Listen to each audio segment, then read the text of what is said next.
ايه اللي حصل في ماتش بتروجيت وليه الاهلي كان شكله احسن وده تكمل الشكل احسن؟ اولا الاهلي كولر غير من جلده ولعب ب 3-4-3. 3-4-3 ازاي؟ انه لعب 3-4-3 زي ما الكتاب بيقول.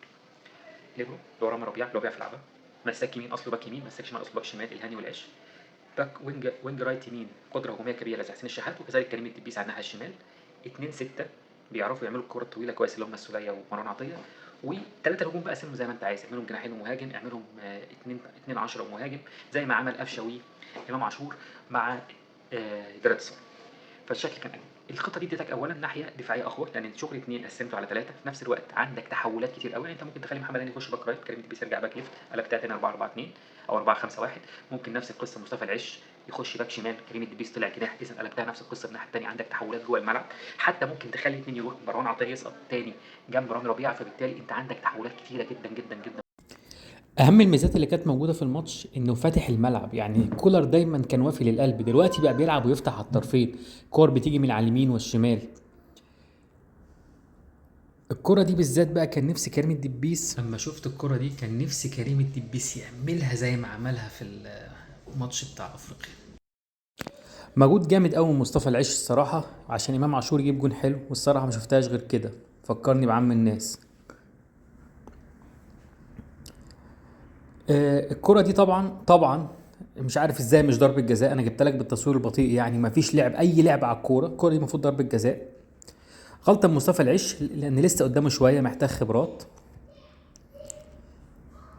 هجوم الاهلي كان متواصل، الاهلي عمل هجوم بشكل حلو، شايف الملعب مفتوح، دايما الهجوم بيهاجم بخمسة، فده كان مدي افضلية للاهلي. طبعا قفشه بيتذمر على يده كل الهجمات. دي الكرة بتاع امام عاشور بقى وكريم الدبيس، كرة صراحة مستفزة جدا، الاتنين دخلوا على بعض، مع ان المفروض امام عاشور كان يغمزها كده لكريم الدبيس، كان ان شاء الله بقت جون يعني.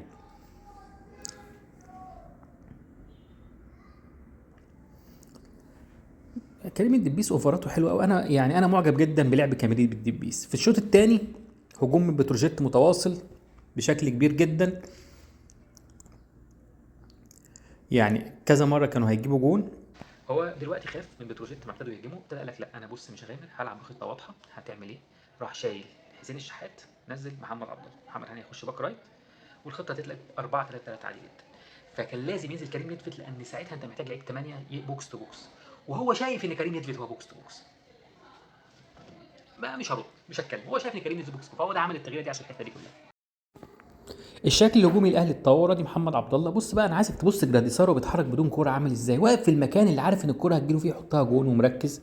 كلاكيت تاني مره، لكن المره دي الجون اراها.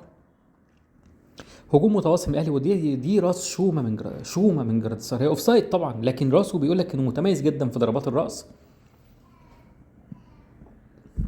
الاهلي عمل هجوم متواصل، فرص كتير جدا ضاعت، الاهلي عمل شكل كويس جدا جدا جدا لحد ما جابوا الجون بتاعهم، مش هلوم عليه حد. انا بس عايز اقول لك ان احنا عندنا غيابات كتير جدا جدا جدا.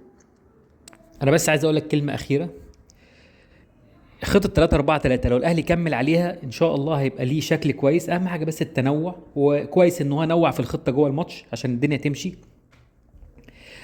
طيب لما الاهلي قيد علي معلول انا زعلت عشان ما جابش جناح، ولكن لو الاهلي قيد علي معلول عشان يلعب 3-4-3 اظن ده هيبقى اقتراح كويس جدا. وفي نقطه بس انا عايز اقول لك عليها، ان اشرف بن شرقي بيلعب نمرة 10 كويس، بيلعب 9 ونص كويس، يلعب 9 كويس. ففي الخطة دي انا عايزك بس تتخيل النهارده الفرص اللي ضيعها قفشة والشغل بتاع قفشة ده لو كان موجود اشرف بن شرقي، يعني الثنائي امام عاشور اشرف بن شرقي تحت جراديسار او وسام ابو علي، اعتقد يبقى ثلاثية هجومية جيدة جدا جدا جدا. انا بس مشكلتي في نص الملعب، لان عمرو السولية لعيب كبير في السن، انا مش هقدر اثق عليه فيه كل الماتشات. فانا شايف ان انت كنت محتاج نص ملعب، يعني تخيل كده لو محمد علي بن رمضان هو اللي بيلعب مكان قفشه جنب امام عاشور، كان هيبقى شكل الاهلي عامل ازاي. عموما ان شاء الله خير، نتمنى احسن، الاهلي مستواه في تحسن. نتمنى انه يكمل على هذا التحسن ده حتى نهايه الموسم ان شاء الله، بالسكواد ده الاهلي يقدر زي ما وقف لبيراميدز وناقص 12 13 لعيب ان شاء الله يقدر يكسبه في الدور الثاني ويتصدر الدوري. بيراميدز صراحه منافس قوي جدا، السكواد بتاعه اعلى من سكواد الاهلي، ولكن الاهلي عنده الجرينتا والحماس اللي يخليه يقدر ينافس. بالنسبه لكولر، انا شايف ان كولر بيطور من نفسه، بيشتغل، بيعمل حاجات، هم ممكن يكون محتاج وقت بس عشان يحفظ الفكر ده للعيبه، وما خلصش كوره زي ما الناس بتقول. ونتمنى الافضل للنادي الاهلي.